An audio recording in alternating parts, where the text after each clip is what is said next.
الله من قرأ سورة المباركة الفاتحة. بسم الله الرحمن الرحيم.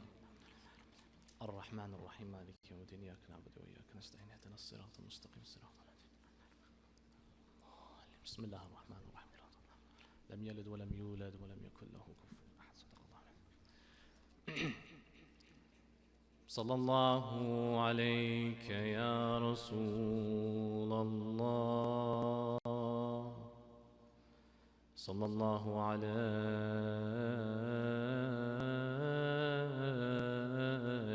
يا مولاي يا أبا عبد الله، يا رحمة الله الواسعة ويا باب نجاة الأمة. غريب مظلوم عطشان كربلاء، سيدي إن لم يجبك بدني عند استغاثتك ولساني عند استنصارك، فقد أجابك قلبي وسمعي وبصري. لبيك داعي الله، لبيك لبيك يا أبا عبد الله، لبيك. السلام على الحسين وعلى علي وعلى أولاد وعلى أصحاب الحسين، خصوصا سيدي ومولاي قمر بني هاشم كفيل الهواشم أبا الفضل العباس. السلام عليكم جميعا يا شهداء كربلاء ورحمة الله وبركاته. أما بعد، يقول الله في كتابه الكريم: بسم الله الرحمن الرحيم، فاصبر صبرا جميلا. آمنا بالله، صدق الله العلي العظيم. صلوا على محمد وآل محمد.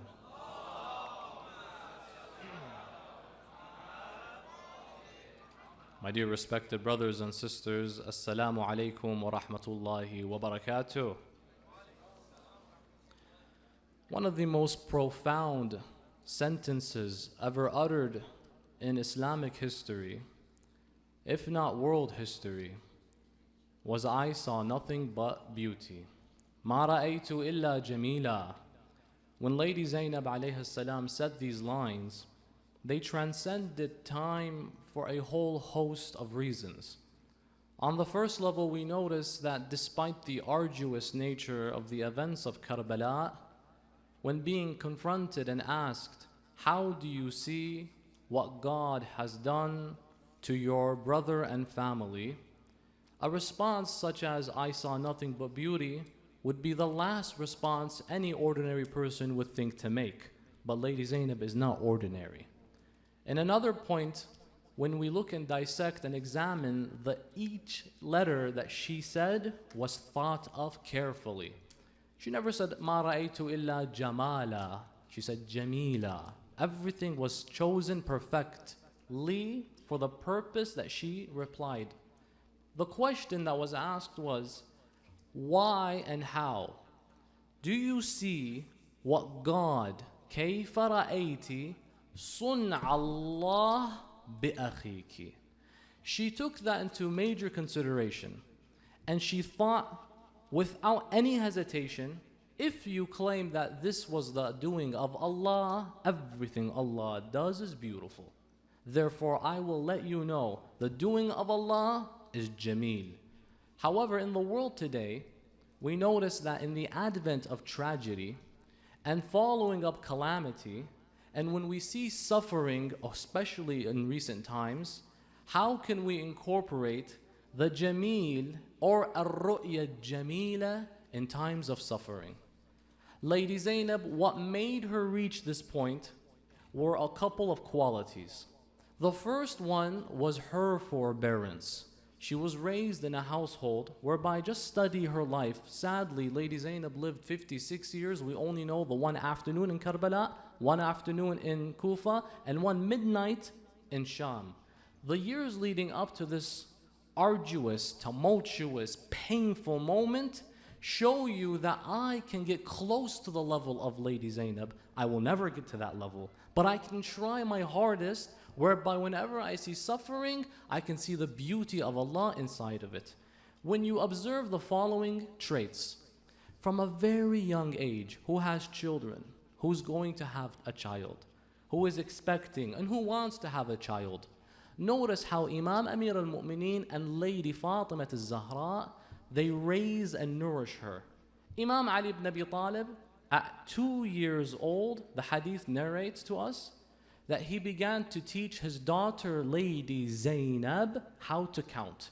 We have these traditions, they do exist. Ahlul Bayt were the warmest family to each other and the warmest family to the other. So imagine being together in that household. He's teaching the 2-year-old Zainab bint Ali how to count. So he says to her, my beloved daughter, say 1. And she says 1. Then he says to her, now say 2. She says 1. He says, Zainab, Baba, say 2. She says 1. He says, why don't you say 2? You just did 1. She replied at that young age, which is a reflection of how she was raised, Father, how can I say 2 with the tongue that said 1?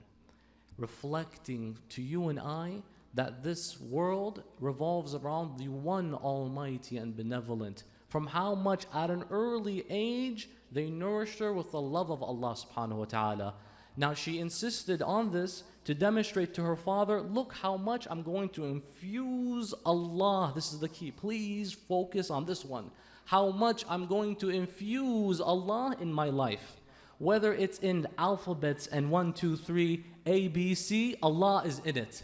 So if you can handle the basics, you can handle the tragedies. You'll find Allah in it. And Allah is Jameel. Because Rasulullah says, Inna Allah Jamilun yuhibbul Jamal. Surely Allah is beauty, but loves beauty as well. Oftentimes you are told, wealth, the love of wealth is the source of all evil. I think all of us here love to have wealth. No one pursues to be unwealthy. Naturally, being materialistic isn't the most upright quality. This quote, by the way, is in the Bible, that the love of money is the root of all evil. How is our take in Islam like regarding this? Allah says, Bismillah ar-Rahman ar-Rahim, Al-Malu wal-Banun zinatul hayat ad-dunya. That wealth and a large family are among the adornments, zina, among the adornments of this hayat ad-dunya. They make life beautiful. So you have one narrative that says, wealth, loving it, root of all evil. Another narrative that says, no, zina, it's beautiful if you have enough to sustain yourself and don't need to go out in a humiliating manner and constantly beg, and a large family, al-mal wal-banun. So now we notice, for example, you can take something that is typically seen as a negative trait, but when you remember for a moment, I can use this to make life more beautiful. If you are wealthy, donate it to this masjid. Make the masjid of Allah beautiful. If you are wealthy, contribute to philanthropic, charitable causes. How can you do that if you don't have the wealth of money, finances, budget, a large beautiful family? This can incorporate more jamal in life. So Allah is beauty, He loves beauty as well. This is what He refers to. If you incorporate Allah in everything, you think that billionaire is the biggest kafir at times? Wallah, it could be the biggest mu'min. She could be the biggest mu'minah. That is not wrong to have money or a large family you can be proud of. So long as you incorporate Allah in the element, Allah will continue to give you more. But that's in the case when Allah is giving me rizq. How about in the case when I continue to see suffering? Can I find beauty in pain and suffering and torment and torture? Because Lady Zainab, when you utter that line is not the line anyone would have said. When we observe the following qualities, at the beginning, Allah subhanahu wa ta'ala designed this worldly system. He incorporated inside it opportunities for leisure and many opportunities for punishment and going astray. Allah says, Bismillah ar-Rahman ar-Rahim, يَهْدِ اللَّهُ مَن يَشَاءُ وَيُضِلُّ مَن يَشَاءُ. Quickly, people jump to assume that God will guide whoever He wants. So if I'm not guided, it was you ultimately. You chose who wanted to be guided, and you chose who you wanted to misguide, right? No, wrong. Allah allows an individual to be guided if they want it, and Allah will allow you to be misguided if you want misguidance. There is no predetermined aspect of your life that if you do evil, don't come back and blame Allah. Whatever Allah does is jameel, because He is beauty and He adorns and loves beauty within its proper parameters. In this case, what do we have? We have cases where people, Allah has given them the freedom to exercise whether or not they want His guidance. The Lord, why would you put many opportunities for misguidance though? Misguidance, today, you can sin 1,000 times and you don't know. But you can get closer to Allah 1,000,000,000 times in ways you don't know. Because we can really mark down sins. What's a sin? If you usurp someone's rights. If you use very foul language that offends others, that's a sin. You can really draw what a sin is. But a hasana, we have done a bad job saying that this is a good deed. Because when you say what is a good deed, you always end up saying what? Prayer. You always end up saying what? Fasting. You always end up saying sadaqah. So if you're not praying, fasting, or sadaqah, you're not doing a good deed. And in between, there's all this sinning going on. That is wrong, my dear respected brothers and sisters. Allah put examples in life for you to use and examples for you to avoid. But why would you do that? If you are al-adil, from the usul al-din, is Allah is what? Adil. He is just. Why would you put so many ways to be misguided? Allah, if He wants right now, there are so many opportunities for you. He's given you the door too, by the way. There's a bar, go and drink. Al-a'yadhu billah. You didn't have to come to the masjid, but you chose the one right thing to do. So why are there so many wrong things? This question, refer it back to your school teacher. Ask them during a multiple choice exam, why did you give me 5 wrong answers and 1 right answer? You would never say to the professor or your teacher, why are you so evil? There are so many ways to be misguided, but there's only one right choice. You would never say that. Why? Because you understand that the nature of education is to learn and struggle throughout the process. And what doesn't hurt you makes you even stronger. A good coach and a good personal trainer, whatever the sport may be, let's say for example they're training you in tennis, okay, let's just say, and they notice that your right hand is very weak. A good one, what will they do? Constantly aim for your right hand. You won't tell them, why are you doing that? You know that's where I'm not the strongest. You know that's where I am the weakest. It's because He wants you to develop it. He wants you to become stronger at it. That would be an objectively evil leader if they were never to point out the flaw. Don't assume quickly that just because there are impediments in life, that means Allah hates me. Lady Zainab sees so many obstacles, but she says it was Jameel. Why? Because problems are a sign Allah loves you. How? Why is a problem a sign of God's love? Because we have a hadith that if Allah إِذَا أَحَبَّ اللَّهُ عَبْدًا ابْتَلَاهُ. If Allah loves any of His servants, He does what? Brings bala, trial, problems. The next time you notice Rabb al-Alameen throwing at you hurdle, obstacle, pitfall, trouble, the car breaks down, the electricity bill wasn't paid, rent is due and you don't even have enough, you're at a negative in your account. You're thinking, why does God hate me? Why is it God hates me? Maybe God is testing me because I keep passing the tests, and so it becomes more challenging for me. You're all familiar with the story of the golden calf. Nabi Musa crosses the Red Sea after splitting it open. They make it across. He says, Bani Israel, my brothers, my family, listen. I'm going to go for 30 days on where? Jabal Sinai, Mount Sinai. I'm literally going to be gone just for 30. Harun, ikhlufni fi qawmi. Harun, be my Khalifa among my people. He says, done, easy. But one thing, don't fall into a trap where when you expected something that you didn't get, that you relinquish your faith. Because what did Nabi Musa tell him and the people? I'll be gone for how long? 30. Allah says, we added on top of it 10 days.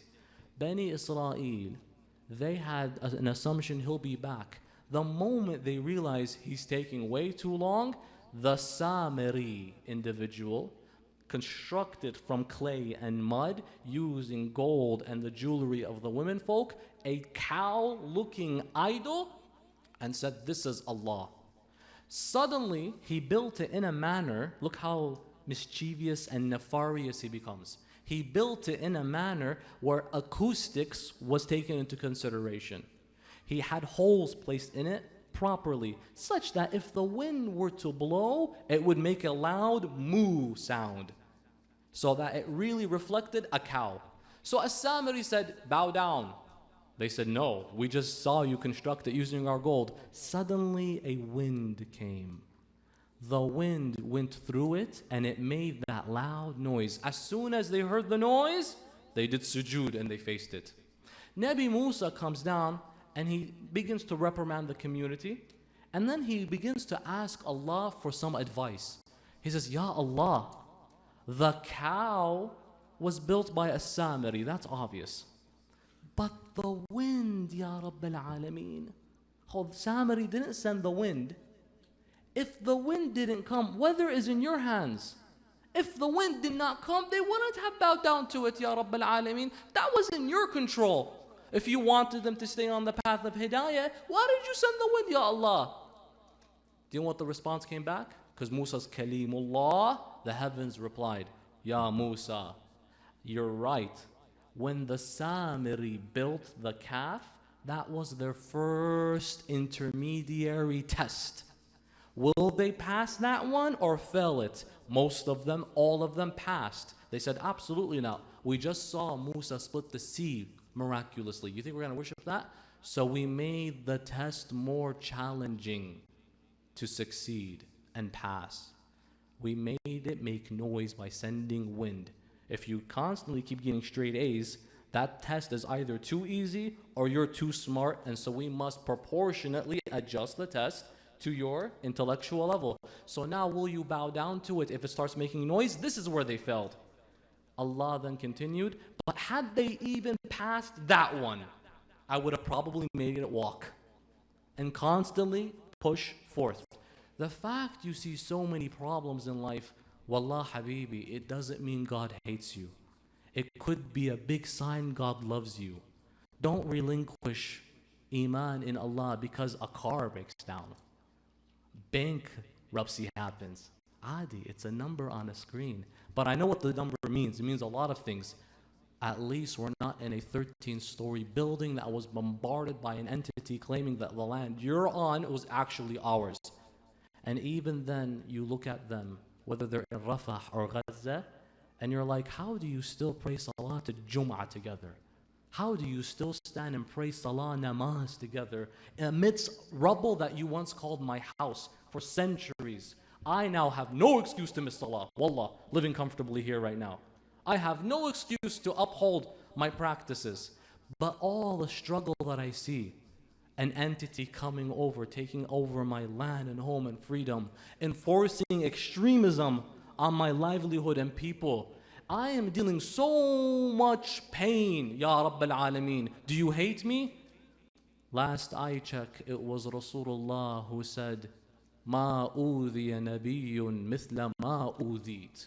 There has never been a prophet who experienced as much adha. Adha means what? Suffering. Than I have, Ya Allah. For that reason, I say Alhamdulillah. Do you notice the pattern? The closer you are to Allah, the more Allah will test you. Why? Because you keep passing the tests. Sayyida Zainab, when she says, I saw it beautiful, why? Is because, Ya Sayyidati, every test Allah gave you, you passed. It's beautiful that you're that close to Allah subhanahu wa ta'ala. Given the situation, the Imam who was at Karbala narrates to you and I the following hadith. Al-Imam Muhammad al-Baqir, salawatullahi wa salamuhu ala. Allahumma salli ala.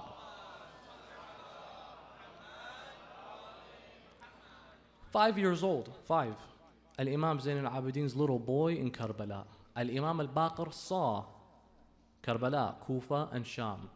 He says, مثل المؤمن مثل كفتي الميزان. Attention. The example of the mu'min, not Muslim, mu'min, is the example of a scale.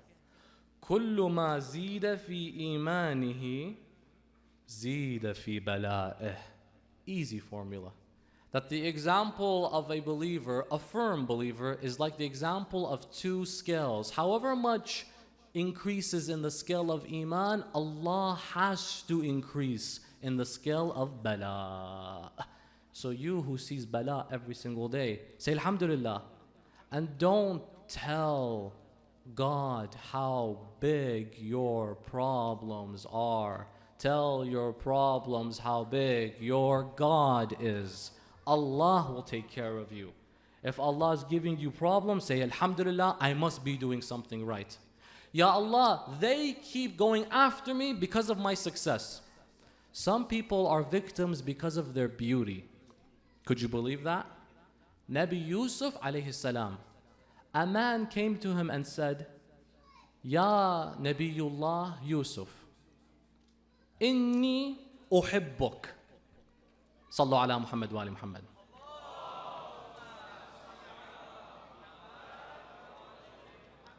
O Prophet Joseph alayhi salam, son of Yaqub, I love you. You know what Nabi Yusuf said? He says, I love you too, but I really don't like that language. He's like, why? He says, Ma asabani illa min al-hub. He says, I've never gotten trouble and hurt except because of love.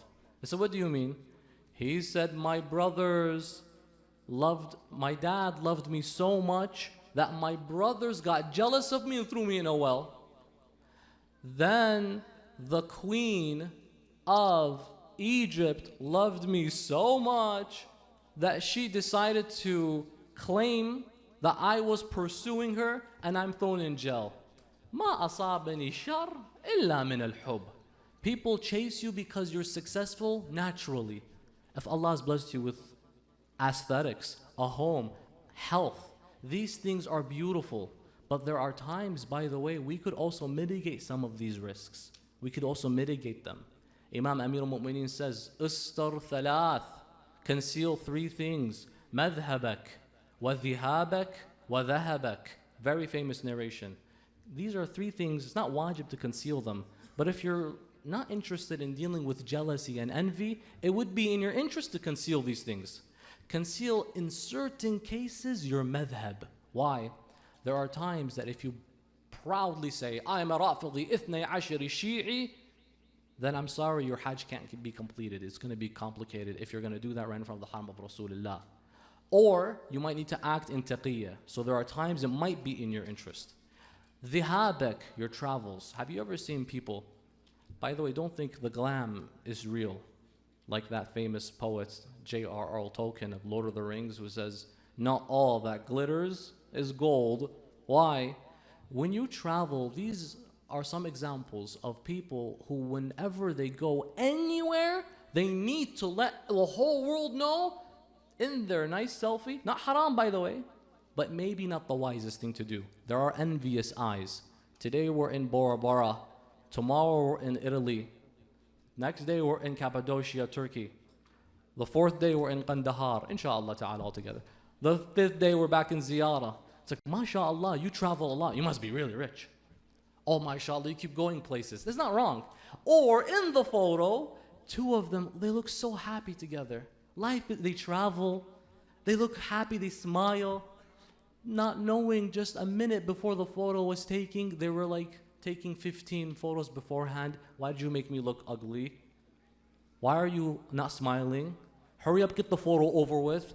But you see the edited 15th version of that one selfie. As soon as they finished, they went back to not talking to each other all over again.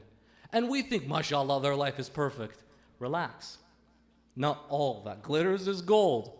But there's no shame in showing that. At one time, though, keep in mind, are you willing to play with fire? Maybe get ready to be burnt a little bit. Someone will be like, why are they doing that? Allah has acknowledged. وَمِن شَرِّ حَاسِدٍ إِذَا حَسَدٍ. At the end, you have a ni'mah, cover the ni'mah sometimes. Cover that ni'mah. You have a newborn child. There are people that are happy for you. Then there are people that are like, why do they have such a nice, healthy baby and I can't have one? It's worth it to conceal some of these blessings at times. At times. مذهبك وذهابك وذهبك. Dhahab is gold. Do I need to explain that one or not? We don't really need to explain that one. But don't show your wealth in front of a poor person or homeless. Don't talk about your friends in front of someone that's lonely. Don't speak about your freedom in front of an imprisoned individual. Don't talk about these things that are deprived from others. Don't flaunt that and in unintentional ways hurt and break a heart that's already struggling. These are teachings we received from the Ahlul Bayt. One day a man, the hadith is found in Ibn Shahrashub's Manaqib al-Abi Talib in the chapter Ma'ajiz al-Nabi. Ibn Shahrashub is an erudite scholar from the school of Ahlul Bayt. And I encourage all of you, read this material. It's actually beautiful. He puts in his index Ma'ajiz, so all the miracles connected to the Prophet.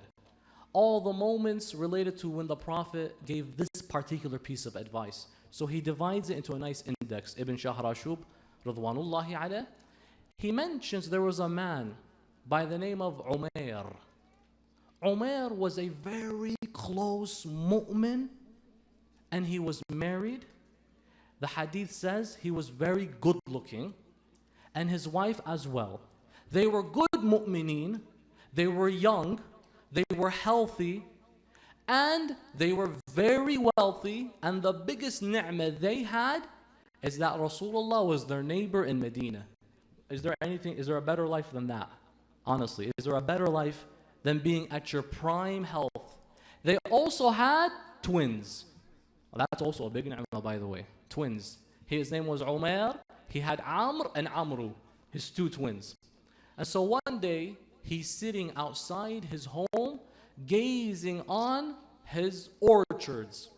So he also has farmland of palm trees. Yani life is good for this guy. Life is really nice. And he's sitting down like this, and he's looking at his son play with his other son, twin brother. He looks at his wife, and he says, my beloved wife, Allah has truly blessed us. We're healthy, we're young. I guess, you know what, we're good looking. We have a lot of money. We have a big home. We're mu'mins and Rasulullah is our neighbor. What bigger ni'mah is that? She says, indeed, it's a big ni'mah. He says, but I want to thank Allah. How can I thank Him? I just don't know. She says, I'll tell you how you can thank Him. Until you're nothing without that neighbor that we have, Rasulullah.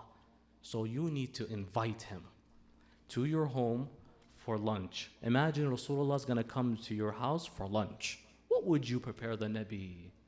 Think about this question. One day Sahib al-Zaman will visit you, inshaAllah ta'ala. What will you prepare, Rasulullah? Invite him for lunch and thank him, Ya Rasulullah, for all the blessings that you brought us through Islam. He says, good idea. I'm going to go and invite him.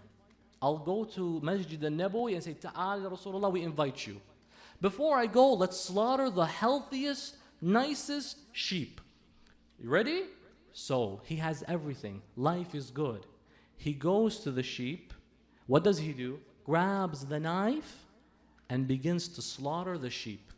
The problem is what though? His two sons were looking at him doing so. So what happened? One of the brothers says, oh brother, I don't think you saw what dad did today. What did he do? He says he slaughtered a sheep. He brought that knife and he just killed it. He says, why? He's gonna have a guest and so he wants mom to prepare the food. He's like, I didn't see him slaughter the sheep. I missed it. You know, sometimes children, when they miss out on something, they become very frustrated. That happened. I didn't see it. So his brother said, oh, you know what? Let me show you how he did it. What did his brother do? He picked up the knife. He says, sit right here. He made his brother sit in front of him. He's like, and then what did dad do? He took the knife. He put it right here on the neck. And then what? And then he did this and accidentally, without realizing, slaughtered his own brother. We need to be careful sometimes when we operate very dangerous tools in front of children. They copy you. You are their first marja', by the way. They do your taqleed. Be careful what they see. Imam Amir al-Mu'minin says, a child's heart is like an uncultivated piece of land. Whatever you put inside it, it'll just accept it. So put that which you want to grow. So the brother begins to scream. The mom comes out. What's happened? She sees one slaughtered, the other holding the knife. She begins to freak out. The brother begins to run, who's still standing with the knife. He trips, it goes into his neck. In a matter of less than a minute, the biggest ni'mah they had, their children, by the way, you can take the house, you can take my health, but the children is a different deal. Let that all go ransom for the well-being of your children. They lose the biggest ni'mah. Now the mom doesn't know what to do. She's virtually on the brink of going insane. Problem is, who's coming in less than an hour? So what's she supposed to do? Her husband comes back home. He sees his wife. He says, what's going on? You look different. And where are our sons? She remains quiet. He says, no, tell me. The messenger of God, by the way, agreed. He's coming in 30 minutes. Now, what are you supposed to do? She says nothing and begins to cry. And she points at a cloth by the kitchen floor. She says, look. He opens it and he sees his two children, one neck slaughtered, one with a knife in his neck. She explains what had happened. And he says, I don't know what to do. I can't cancel this meeting with Rasulullah. He's approved to come. I don't know how am I going to sit with him now? My mind is busy.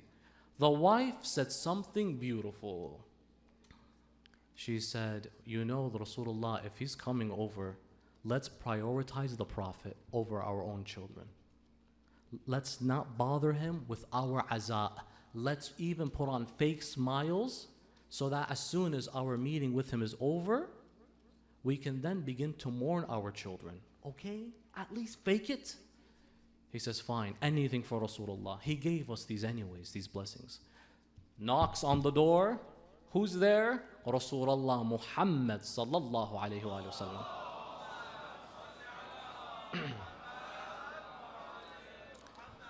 He welcomes the messenger of God to his home. The Prophet sits down. He is served and they begin to sit together. The Prophet says, I would like to say salam to your wife. She comes in, Assalamu alayka ya Nabi Allah. Guess what the Prophet then says? I would like to say salam to your children. Now, the husband goes to the wife. He says, he's asking for the children. She says, go and tell the Prophet they're asleep. Because sleep, Islamically, is a version of death. Noam is considered similar to death, Islamically, theologically speaking. He goes back, Ya Rasulullah, they're asleep right now. Rasulullah, the hadith says, he turned to his right and he returned back. He was speaking to Jibra'il. He don't see him, but he does. Jibra'il said, insist that you want to see the children. So he says, I would really like to see them. Bring them here. I want to give them some blessings. He returns. He says, he's insisting. What do I do? The wife says, do you remember we read the ayah of the Holy Quran? وَمَا يَنطِقُ عَنِ الْهَوَىٰ إِنْ هُوَ إِلَّا وَحْيٌ يُوحَىٰ. That he doesn't speak from anything and nonsense. Whatever he does is pure revelation. So if he's asking it, Allah is asking it. Just go send the kids like that. Umair picks up the big tray with the cloth over it, and he enters upon the Messenger of God. He places it in front of him. Rasulullah says, and what's this? He says, open it, Ya Rasulullah. The Messenger of God, the hadith says, he opened the cloth and cover, and he saw two children, one slaughtered from his neck, and the other with a dagger in his neck. Rasulullah, the hadith says, فَبَكَى. He began to cry, sallallahu alayhi wa alayhi. And then he said the following line, حَبِيبَيَّ قُومًا. My two beloveds, stand up. And Allah revived them, resurrected them. They came back alive, both of them saying, لَبَّيْكَ يَا رَسُولَ اللَّهِ. May Allah grant you all the ajr, and we submit to you, Ya Rasulullah. The Messenger of God looked at Umair and he said, this is your jaza and your reward. For Allah has informed me that you were going through so much pain, but you decided to prioritize Rasulullah, the Messenger, above your own self. When you suffered, it doesn't mean Allah hated you. It means that Allah subhanahu wa ta'ala is constantly testing you, and you passed the test. Allah tabaraka wa ta'ala returned back to you what was initially temporarily taken, because it already belonged to Him. Because inna lillah wa inna ilayhi raji'un. Given these perspectives, when you look at trouble and trial and you say, it may be challenging and evil and painful to you, but if I add God to the variable, wherever God is, it's beautiful. And one young man demonstrated this the best before Lady Zainab. Who? When his uncle looked at him, he says, my beloved nephew, we're going to go combat people. We are going to go fight people. And we will be martyred. And I see that this will be your future as well. I want to ask you a question, my beloved nephew. Ya bunay, kayfa ra'ayta al-maut? He says, oh my son, even though it's his nephew, he says, my son, how do you see death? To which the young Qasim ibn al-Hassan al-Mujtaba said, Ya am, inna al-maut bayna yadayk ahla indi min al-asal. My uncle, surely death between your hands is sweeter to me than honey. Allahu Akbar. He sees death, you and I see it, evil, pain, bad, haram, avoid, astaghfirullah. If it's in your hands, ahla indi min al-asal. That's why on the 10th of Muharram, he approaches his uncle, Imam al-Hussein, according to traditions, 14-year-old, no more, no less. Other traditions make him a little bit younger. He says, my uncle, now it's my turn to go. My beloved cousin, Ali al-Akbar, already gave his life. I can't just not contribute. Imam Hussein begins to weep. Bi abi anta wa ummi. He says, you are my only memory of my brother Imam al-Hassan.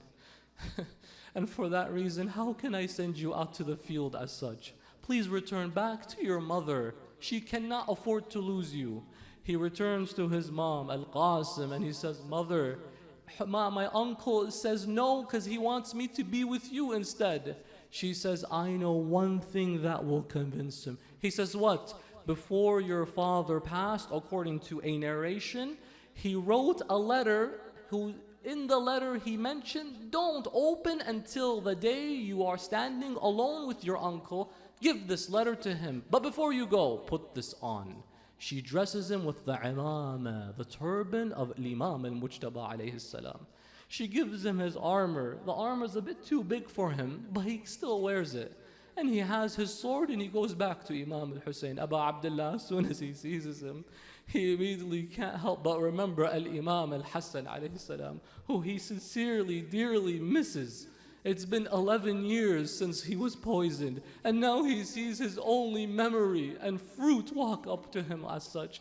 He says, "Uncle, here's a letter from my dad." He reads the letter, and it says, "My beloved Qasim, a day will come when your uncle will be standing alone. Represent me on that day and stand proudly, for you are my extension, and you are from me, and you are from Hussein. So do not abandon Hussein when he needs you the most. Represent me on that day." Imam al-Hussein said no words. He began to embrace his beloved nephew, who with his vision sees death as sweet, suffering as joy, happiness as the only way to attain the satisfaction of Allah. Al-Qasim goes to the field and he begins to introduce himself as such. He says, "In tankuruni فأنا نجل الحسن صبط النبي المصطفى والمؤتمن هذا حسين كالأسير المرتهن بين أناس لاصقوا صوب المزود." If you don't know who I am, then I am the son of Hassan al-Mujtaba. I am Al-Qasim. There is Hussein standing like a stranger all alone. I will fight and defend him to my last breath, and I will prevent you from harming the only son of the Prophet of Islam. Al-Qasim goes to the field and he begins to fight valiantly. As he is fighting the enemies, his sandal snaps. He fights with each one he brings down. He looks at Imam al-Hussein alayhi salam to see if he made his uncle proud. Al-Qasim's sandal snaps. He goes down to repair it. As he is busy with that, one of the enemies of Allah swings his sword over the head of Qasim. Al-Qasim calls out as soon as he is struck, "Amma adrikni, uncle, come and save me, for now I have fallen. Uncle, come and help your son." Imam al-Hussein charges to the field. He immediately, the hadith says, like an eagle coming down quickly, kills the enemies of Al-Qasim, and he begins to cradle him, and he says to him, "Oh my beloved Qasim, how difficult it is that you call for your uncle and he is unable to aid you, and when he is there he cannot assist you." Imam Hussein takes Al-Qasim to the tent. As he brings him into the tent to leave him to rest, his mother is standing over him and she is not crying. The other women are standing, they're not crying. Layla is there, but they're silent. Sayyida Zainab brings her hand on the shoulder of Imam al-Hussein and she says to him, "Ya Abu Abdullah, they want to cry, but they don't want to cry in front of you to continue to break your heart. Can you allow them that privacy?" And so Imam Hussein leaves and they begin to weep, calling out, "Wa Qasima wa Madluma, inna lillah وإنا إليه راجعون وسيعلم الذين ظلموا أي منقلب ينقلبون والعاقبة للمتقين." فرج عنا يا الله. اللهم إنا نسألك وندعوك باسمك العظيم الأعظم الأعز الأجل الأكرم. يا الله يا الله يا الله يا الله يا الله يا الله يا الله يا الله يا الله يا الله. إلهي بفاطمة وأبيها وبعلها وبنيها فرج عنا، شافي مرضانا، اقضي حوائجنا، عجل ثم عجل لوليك الفرج، وارزقنا زيارة الحسين في الدنيا وشفاعته في الآخرة، وإلى أرواح العلماء والشهداء سيما من أوصانا بالدعاء. رحم الله من قرأ سورة المباركة الفاتحة بعد الصلاة على محمد وآل محمد.